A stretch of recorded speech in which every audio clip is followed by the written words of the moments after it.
So this is a kind of a bird's eye view of the summer monsoon over India and West Africa. And the other point that was there in the title was El-Nino.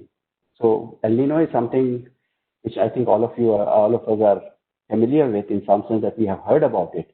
But what I would like to point out as a bird's eye view again is that if you look at the circulation of air over the Pacific, we usually find a kind of a rising motion on the Indonesian coast, which is what we call as the western side of the Pacific Ocean. So we call it as the West Pacific. And then this air kind of travels across the Pacific and descends over the close to the American coast. And this kind of a circulation is called as a Walker circulation. And generally, this is what we find is the pattern over a long time period. That is, year to year, largely it is the same. But in a few years, what we find is that this region of high rainfall and clouding that we find on the western side kind of shifts into the central part of the Pacific Ocean. And this is the thing we call as the El-Nino. The counterpart of that is called as the La Nina, where it's basically the strengthening of the mean circulation. That is, you have stronger than normal rising motion and cloudiness and rainfall over the Indonesian region, and stronger than normal descending motion and clear skies over the American continent. So we all know that, okay, whenever there is a monsoon prediction, people will talk about El-Nino. And so let's see how this El-Nino kind of affects the monsoons of India and West Africa. So we were talking about whether El-Nino affects the monsoon over India and West Africa. Of course, we always keep talking about El-Nino whenever we talk of monsoon prediction, what impact it might have. So if you look at the variation of the Indian summer monsoon, which is on the left side, for which we are using the India Met Department's data set. And for the West African monsoon, we are using from a data set called as CRU, which is the Climate Research Unit of East Anglia, which is a very well-known thing. And what I would like to point out is these reds and blues, that you can see that whenever there is a strong El-Nino, La Nina, monsoon tends to be stronger. And whenever there is a El-Nino, you find that the monsoon tends to be weaker. And also, if you look at the running mean for 21 years that we have shown here is the dark line, you can see that there are epochs when the droughts are fewer. For example, between 1911 or 1921 to 1950 or early 60s, there were hardly any droughts, only one or two. And they were also kind of related to El-Nino. And during the later period, we see a large number of droughts. So, and also a larger number of El-Ninos. The same kind of is the story with the West African monsoon. That is, you do get strong West African monsoon when there is a La Nina, and whenever there is an El-Nino, it tends to have a drought, and that was particularly strong during the period between 1971 to, let's say, about the early 2000s. So after that, again, if you look at the long-term mean, it seems to be kind of recovering for West Africa. And for India, it's been more or less like we did have a phase where we had kind of a relatively weak monsoon, but then now it seems to be going towards a normal monsoon kind of thing. So this is the correlation. Correlation, of course, doesn't mean that there is it means there is an association, but does not mean a causality. But then people have studied the causality between Enso and Monsoon.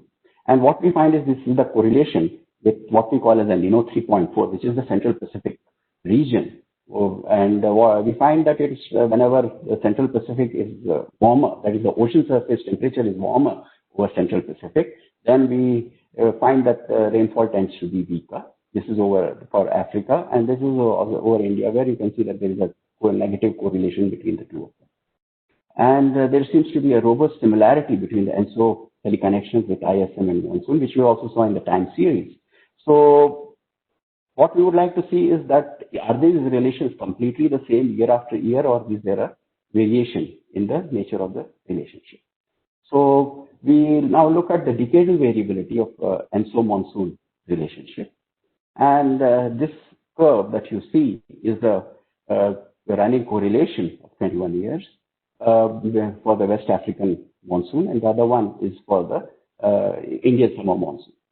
You can see that and what I would like to point out is that this is a negative downward. So if it goes more negative, it means that the relationship is association or relationship is stronger.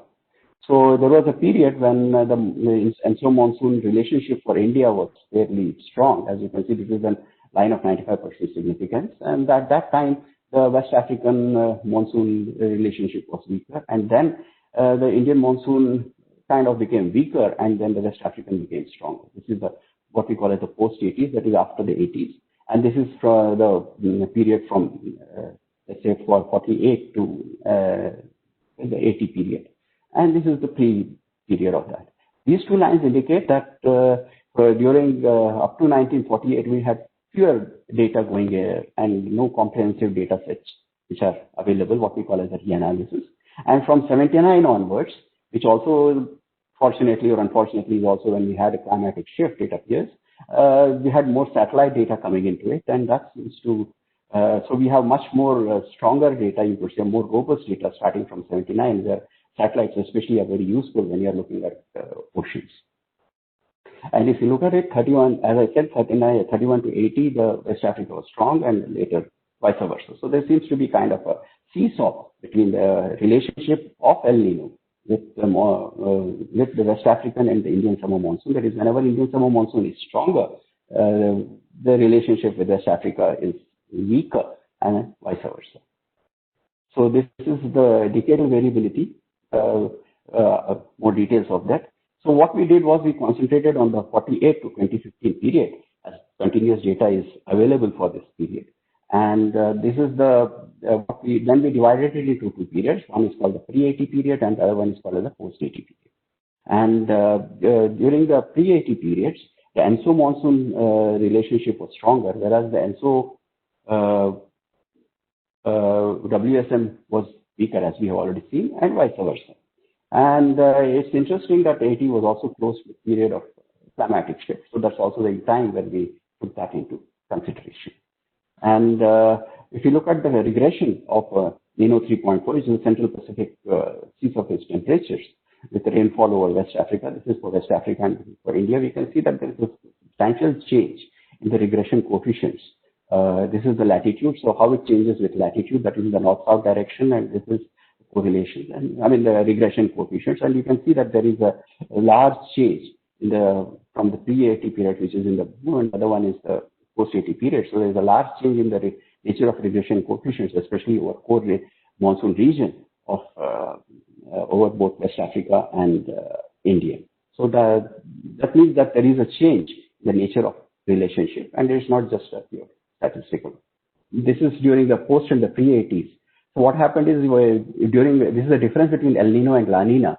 And what we find is that in the post-80s, this kind of, you can see the cooling that was happening is much smaller, and it is much more stronger over the West Africa. This kind of the thing is that the whole thing has kind of moved to the west, and it's now the temperature gradients are much stronger over West Africa and much weaker over India, which means that the changes that you get in an El-Nino are less significant as compared to the pre-80s period, when it was more significant here and less significant here. So what it means is the circulation kind of doesn't change much during between an El-Nino and a La Nina.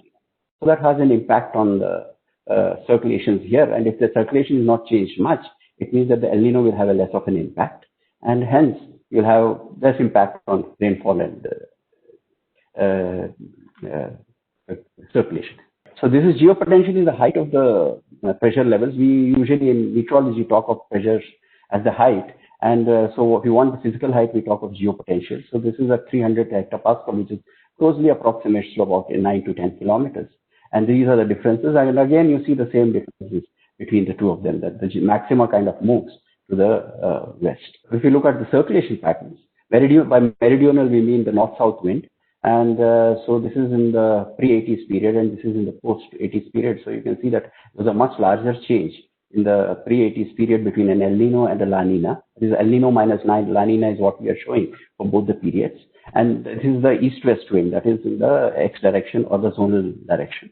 And you can see that the changes are also quite significant, both in the wind and the things, and which basically means that there's a change in the circulation pattern, which I also already mentioned. Now this is sea level pressure. Again, you see the same signal. And for time, I'll just say that again, there is a significant shift between the pre-80s and the, and also you can see the circulation, that is the wind shown as the arrows. they also show a significant change both over India and West Asia and West Africa. And the West Asian surface pressure anomalies, which were strongly positive, accompanied by northeasterly winds of the Indian coast in the pre-80 period. These are now much weaker in the post-80 period, and that also again shows that there is a change in circulation. So there is, like what we have in Pacific, we also have a El-Nino in Atlantic, and so during this is the region where it has the maximum effect, which is called as the Gulf of Guinea, also part of the Atlantic. And this is the climatology, and whenever this Atlantic sea surface temperatures are positive, they tend to have more rainfall here, and when it is negative, we have less rainfall. This is the kind of a change where we see, and I guess here also you can see that there is a large change between El-Nino and La Nina. Here we are talking only in the climatological sense, not difference between the 80s or the post-80s period. So we also now looked at the association between the Pacific El-Nino and the Atlantic, and we find that the changes there's also a change. Previously, they were less tightly connected. Now, whenever there is an El-Nino in the Pacific, there is also an El-Nino in the Atlantic. So that's kind of a connection which we see in the pre-80 period. It has become much more, the correlations have become negative, and now what was is now positive. So this is the summary of it. Like in the pre-80s period, there was weak cooling in the mid-latitudes over West Africa, which led to kind of some kind of a suppression, but not a very strong suppression of the West African rainfall. And when there was warming of the tropical Atlantic, which was in the pre-80s period, that would kind of try to enhance. So there were two competing effects which were happening, which led to you could say in some sense a destructive interference. And that led to a weak West African monsoon relationship.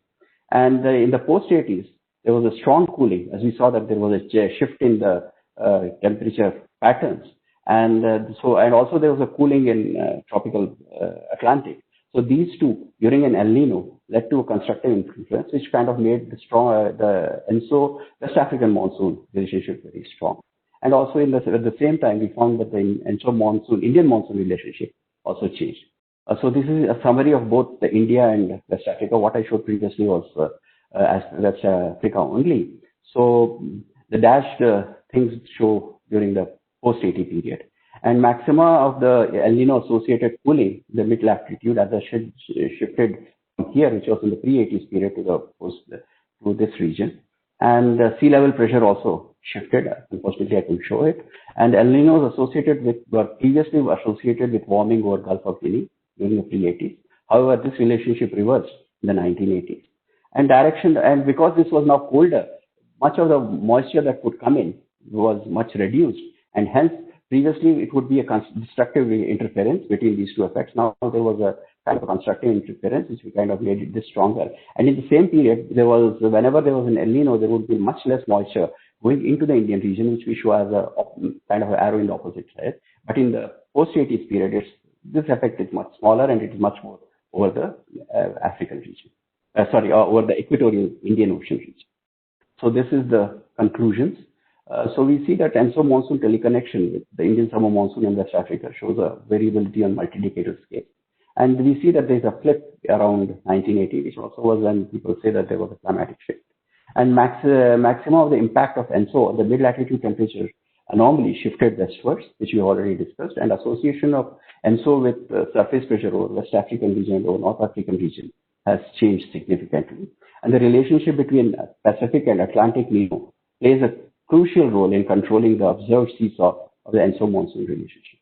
So what we have done is kind of looked at some physical and dynamical evidences to support that the seesaw which we see between the West Africa and India is not just a kind of a random mode, statistical mode between two time series, but actually there is a physical evidence behind about it. I think that's all I have to say, and thank you.